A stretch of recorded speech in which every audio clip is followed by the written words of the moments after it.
This is the story of how Microsoft's own cybersecurity feature became one of the biggest threats to your data.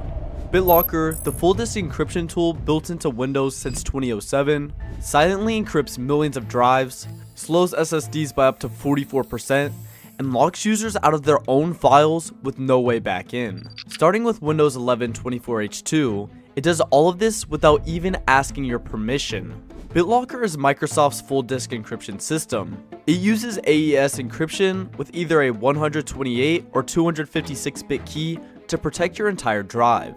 This idea seems simple. If someone steals your laptop, they can't read your data. For years, you had to deliberately turn it on, mostly available in Windows Pro and Enterprise editions. That changed. With Windows 11 version 24H2, Microsoft flipped the switch. Now, any clean install of Windows where you sign in with a Microsoft account during setup will automatically enable BitLocker encryption, not just on Pro machines, but on Home Edition too, on nearly all Windows 11 certified hardware, without a single prompt asking you if you want this. Microsoft confirmed it themselves. BitLocker turns on automatically during clean installs and reinstalls of 24H2. Your drive gets encrypted, your recovery keys back up to your Microsoft account, and most users have no idea this happened. Here's where the problems begin. Tom's Hardware ran extensive benchmarks on BitLocker's software encryption mode, which is the default in Windows 11 Pro. The results were brutal. SSD speeds dropped by up to 44%.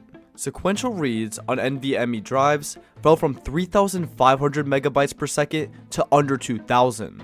Random read performance dropped by 20%. Latency jumped to 25%.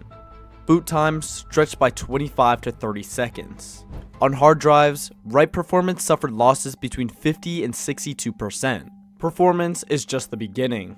Let's talk about security, because BitLocker's security isn't what you think it is. In 2022, a security researcher named Rari discovered what's now called the BitPixie bug. It's a software-only attack that can break a fully up-to-date Windows 11 BitLocker encryption without opening your laptop. No screwdriver, no hardware modifications. All an attacker needs is a LAN cable and a keyboard. The device can stay completely closed. A researcher at Neodyme later expanded on this work and published their findings under the title BitLocker Screwed Without a Screwdriver. Microsoft has released a mitigation patch, but it doesn't fully resolve the underlying issue. Then, there's the hardware attack.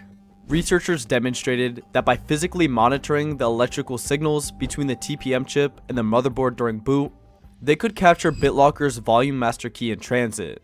With that key, the entire drive gets decrypted. Microsoft's own documentation acknowledges this. Their recommended mitigation is to enable TPM plus PIN for pre-boot authentication, which binds the encryption to specific platform configuration registers, or PCRs, in the TPM chip. But they don't enable this by default. They encrypt your drive by default, but they don't enable the setting that would actually protect it. In July 2025, Microsoft's own Morse team, their offensive research and security engineering group, presented research at Black Hat USA and DEF CON, revealing 4 zero-day vulnerabilities in the Windows recovery environment that allowed physical bypass of BitLocker. Microsoft's own researchers broke their own encryption. And then there's ShrinkLocker. In May 2024, Kaspersky discovered a ransomware strain that doesn't bring its own encryption. It uses yours.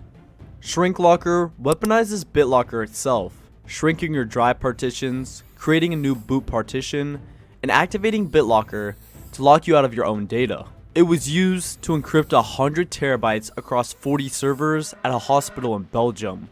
It hit companies in Mexico, Indonesia, and Jordan, targeting steel manufacturers, vaccine producers, and government entities. Kaspersky researcher Christian Souza stated, "A cruel irony that a security measure has been weaponized in this way." The ransomware was written in VB Script, a language from 1996, running through the Windows scripting hosts and adapted from 10-year-old benign code. Legacy tools abusing a modern security feature. But perhaps the most devastating consequence of BitLocker is Windows Update. In August 2022, a security update caused devices to get stuck at BitLocker recovery screens. In August 2024, the July security updates triggered the same problem. In May 2025, emergency out-of-band patches were needed for Windows 10 machines booting into BitLocker recovery. And in April 2026, another update caused boot loops, blue screens, and BitLocker recovery prompts across HP and Dell systems. This is a pattern, not an anomaly. So what should you use instead? Encrypted is the most recommended alternative. It's open source, which means it can be publicly audited for backdoors, something BitLocker's closed source code cannot. It works across Windows, Mac, and Linux. It supports hidden volumes and hidden operating systems. It offers a wider choice of encryption algorithms, and it has been formally audited. For Mac users, FileVault provides Apple's equivalent full disk encryption with similar AES protection. For Linux users, LUKS2 with the Argon 2 key derivative function provides robust disk encryption with algorithmic flexibility, built on the dencrypt kernel model. If you're running Windows 11 24H2 and want to prevent automatic BitLocker encryption, you have options. Using Rufus version 3.2 or later, you can tick Disable BitLocker Automatic Device Encryption when creating your install USB, or during Windows setup, press Shift F10 at the region screen, open the registry editor, navigate to the BitLocker control key, and create a D-word called Prevent Device Encryption set to 1. Here's the bottom line. BitLocker isn't inherently bad encryption. The AES algorithm underneath it is solid, but the implementation, the silent automatic activation, the dependency on Microsoft accounts for recovery, the catastrophic performance penalties, the unpatched bypass vulnerabilities, the recurring Windows Update disasters, and the closed source opacity. All of these make it a feature that demands far more caution than Microsoft gives it. A security tool that can destroy your data through a routine Tuesday update is inherently dangerous. Back up your recovery keys, understand what's encrypting your drive, and seriously consider whether BitLocker deserves your trust. I hope you enjoyed this video, and it would mean the world to me if you liked the video and subscribed. I make videos about everything ranging from cyber criminals to government-backed hackers, all the way into deep web investigations and ethical hacking tutorials. Thank you for watching, and I hope you have a great day.